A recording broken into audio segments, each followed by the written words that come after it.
Hi, I'm Tony Fleming, and this is Fleming's Ultimate Garage. Hey, another great arrival just shown up here. This is probably one of those rare once-in-a-lifetime cars you run across. You know, we do a lot of Camaro convertibles. It's a very popular car when it was new. It's still a very popular car today, and anytime you can get a matching numbers Camaro convertible, especially a Super Sport with the RS package, that's great. But then when you can step up and get the big block, the 396, that makes it even better. And if you can step up to the 3.25 to the 350 horsepower 396, even better. And then if you can get a 4-speed to go along with it, it takes it up to level 10. And that's exactly what we have here today, and it's exactly what we're gonna walk around and look at, because this is pretty cool.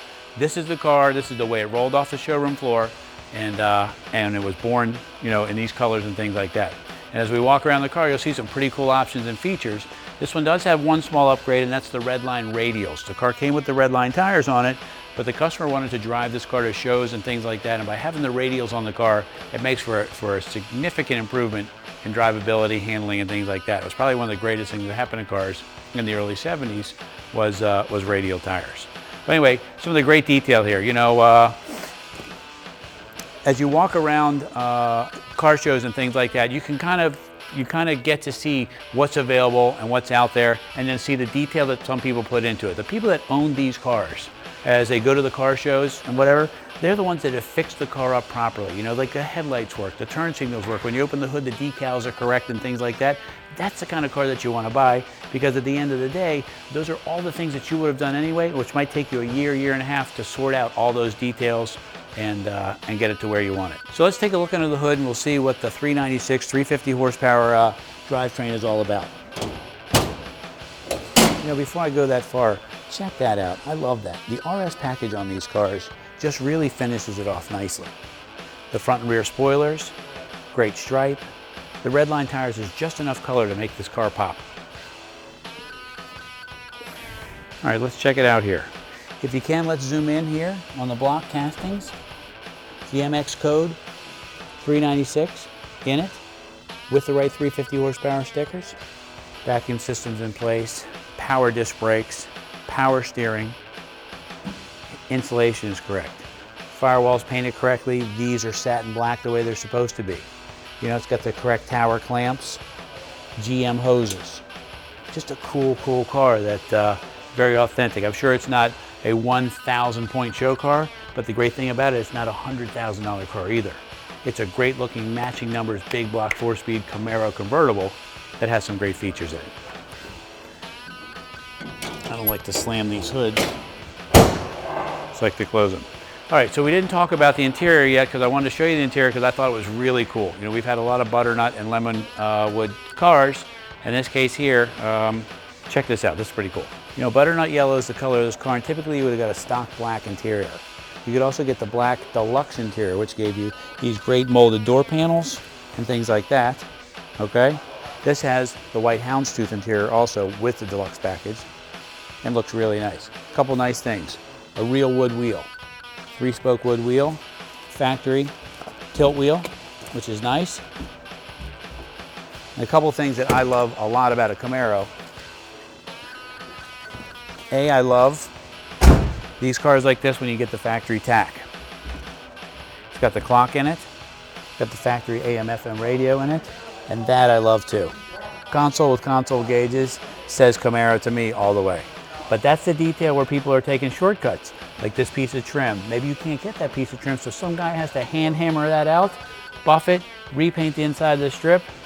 That's the expensive stuff, and that's why it's best to buy a car like this, done like this, instead of spending 2 years or 3 years chasing all these parts, hoping to find them, trying to assemble it, and spending 3 times what this car costs now on a restoration.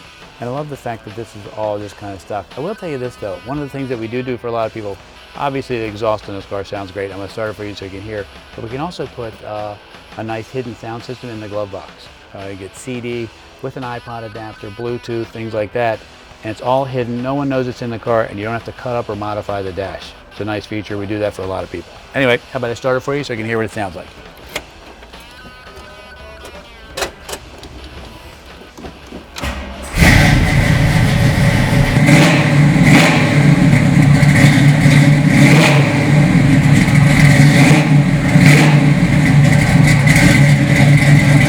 Although it's rated at 350 from the factory originally, clearly from the sound of the exhaust, it's no longer 350. We're told it's around 450, but it's a nice streetable 450 horsepower. Don't forget there's a big block engine.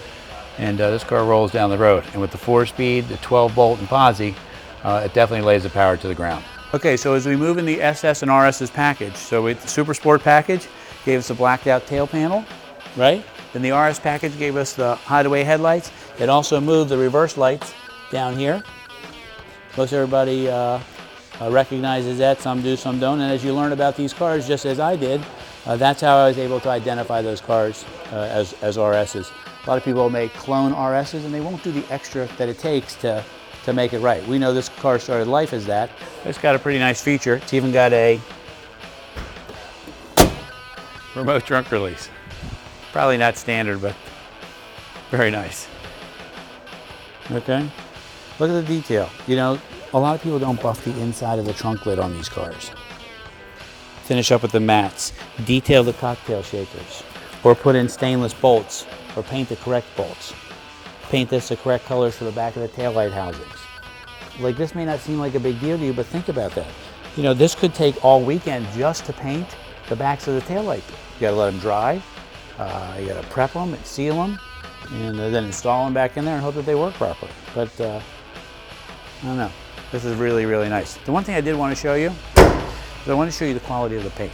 You know, one of the things that makes a car nicer than others, and I share this with you on almost every video, is that, you know, pictures can hide a lot of stuff. When you're looking at pictures, make sure that the person's face is crystal clear. You can see the leaves on the tree, not just the tree that's there, but clear. And the reason why I say that is, come up here and I'll show you what I mean. When you can read word for word the type, that's great paint. And comes with great paint really is not what's put on the outside, it's actually the prep that goes into the car from the beginning.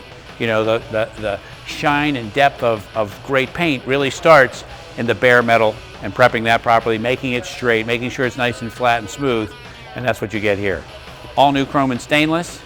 This car runs and drives just like it did off the showroom floor, and on top of it, it's great looking. You know, at the end of the day, we talked about this, I don't know how many were really built of this car. Definitely less than 1%, maybe even less than 0.5% are 396 4-speed convertibles. May this be the only one built of its kind in Butternut with the Houndstooth interior? Perhaps it is. And to own the only one of its kind like this is great. We're Fleming's Ultimate Garage. You call us 301-816-1000. We'll tell you all about it.